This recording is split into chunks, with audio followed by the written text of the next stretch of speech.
Assalamualaikum warahmatullahi wabarakatuh. Kami dari kelompok 10 akan mempresentasikan tentang Tadhiyatul Nafas. Saya sendiri Lutfi Nur Azizah, NPM 1921010246, dan juga rekan saya yang bernama Nama saya Kesi Susanto, nomor NPM 2121010027. mata kuliah Akhlak dan Tasawuf, dosen pengampu Bapak Irfan. Tazkiyatun nafs berasal dari kata zaka yang artinya pembersihan. Tazkiyatun nafs adalah proses atau usaha penyucian diri atau jiwa terhadap pikiran, perasaan, dan kerohanian yang tidak mengenal tata final. Sarana tazkiyatun nafs ialah berbagai amalan perbuatan yang mempengaruhi jiwa dan menyembuhkan dari penyakit yang terhimpun dalam suatu amalan perbuatan.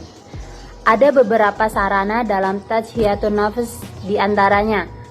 Yang pertama adalah sholat. Sholat merupakan wujud syukur kita terhadap Allah Subhanahu wa Ta'ala.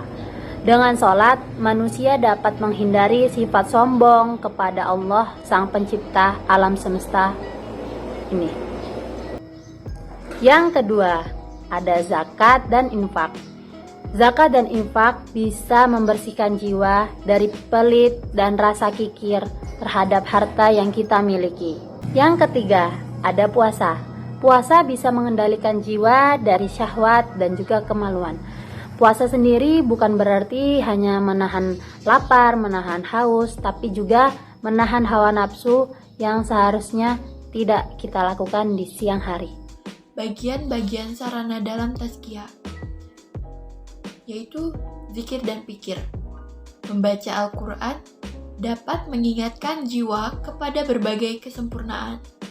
Karenanya ia merupakan salah satu jenis zikir dan merupakan sarana tazkiyah.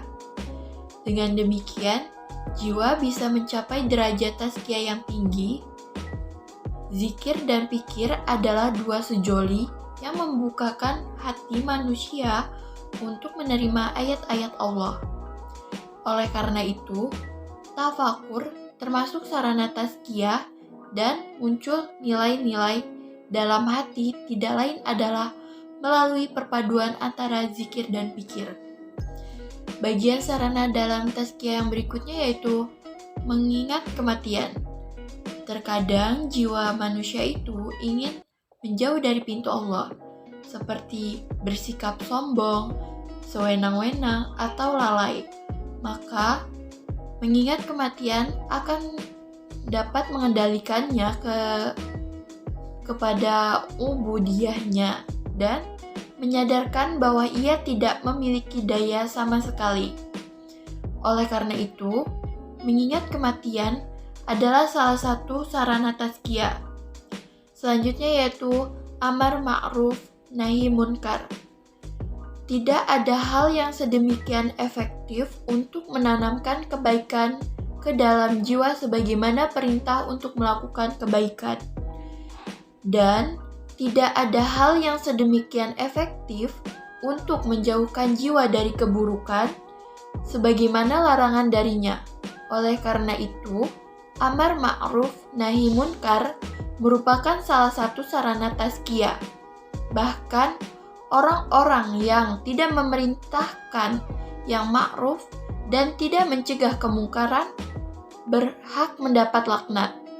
Jadi, jihad adalah salah satu sarana tazkiyah, bahkan merupakan sarana paling tinggi dan tidak dapat melakukannya yang golibnya kecuali orang yang tersucikan jiwanya.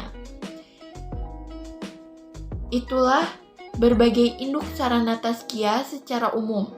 Jika semua terlaksana, maka semakin sempurna pula hasil-hasilnya, dan begitu pun sebaliknya. Selanjutnya yaitu tujuan tazkiyatun nafs. Terdapat 3 macam, yaitu tatahur, takholak, dan tahakuk. Tatahur atau bisa disebut juga dengan upaya penyucian diri yaitu upaya membersihkan jiwa kita melalui dari meninggalkan segala keburukan yang telah dilakukan di masa lampau. Upaya ini bisa dimulai dengan taubatan nasuha, yaitu taubat yang berjanji tidak akan mengulangi lagi kesalahan yang dilakukan seperti mengotorkan jiwa dan hati. Misalnya, berbohong, berkhianat, mengingkari janji, riya, dan lain sebagainya. Takholak, atau bisa disebut dengan upaya menghiasi diri dengan akhlakul karimah.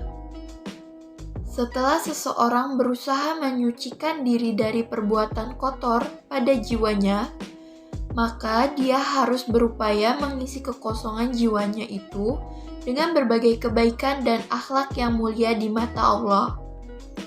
Semua sifat buruk yang telah dibuang diganti dengan sifat baik, seperti jujur, amanah, tawakal, sabar, tawadu, dan masih banyak sifat lainnya yang bermanfaat bagi diri sendiri maupun orang lain, bahkan untuk kehidupan di dunia maupun di akhirat.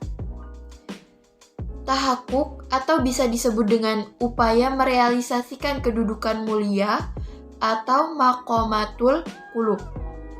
Upaya ini merupakan puncak dari proses tazkiyatun nafs, karena cara terakhir ini merupakan jalan untuk mendekatkan diri kepada Allah sedekat mungkin, sehingga ia akan memperoleh tempat yang mulia di sisi Allah.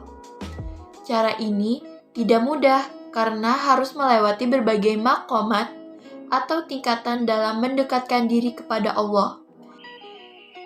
Tingkatan itu ditentukan melalui seberapa besar usahanya untuk selalu dekat dengan Allah dengan keistiqomahannya. Untuk istiqomah bukanlah hal yang mudah. Karena itu, perlu kesabaran dan ketabahan yang luar biasa.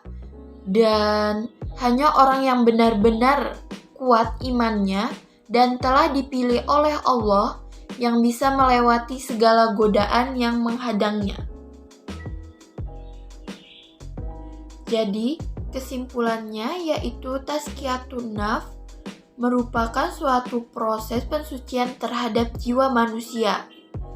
Suatu pensucian jiwa manusia yang terdapat di kerangka tasawuf yang dapat dilakukan dengan sarana takhalli dan tahalli.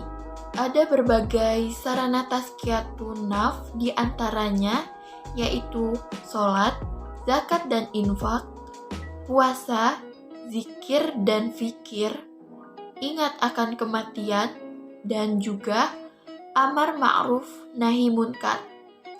Tujuan dari tazkiyatun nafs adalah mendekatkan diri kepada Allah agar kita mendapatkan ridhonya dalam melakukan berbagai ibadah, dan juga ibadah yang kita lakukan bermanfaat baik di dunia maupun di akhirat.